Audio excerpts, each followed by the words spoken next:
Meantime, thousands of people coast to coast here in Canada rallying together. Their goal, better protections for undocumented migrant workers.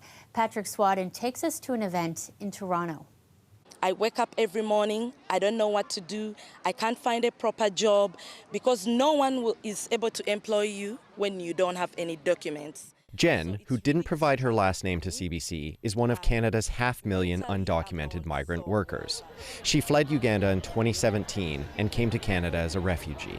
But since then, she says her undocumented status has made her life difficult. Because without status, you're nothing.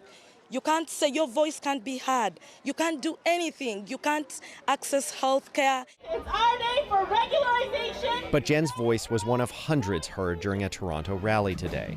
It was just one of 13 marches across the country calling on Ottawa to regularize, or give immigration status, to undocumented workers.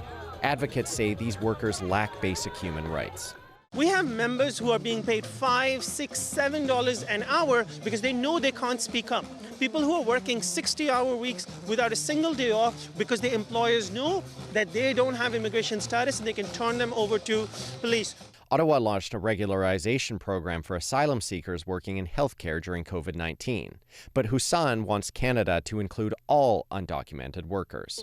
He says this will allow them to advocate for better work, study, and living conditions and access universal healthcare. In August, 3 farm workers died in a span of a single week because they couldn't protect themselves. Last year, at least six international students killed themselves because of stress and anxiety. Lack of immigration status is simply killing us. A spokesperson for Immigration, Refugees and Citizenship Canada said in a statement to CBC News, Minister Fraser has been mandated to build on existing pilot programs to further explore ways of regularizing status for undocumented workers who are contributing to Canadian communities. Supporters of today's rally say this needs to be a priority when Parliament resumes. Parliament is sitting in 1 week.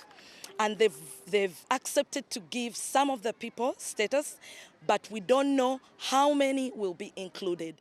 We have an opportunity to correct a historic wrong right now, and that means status for all without exclusions. Patrick Swadden, CBC News, Toronto.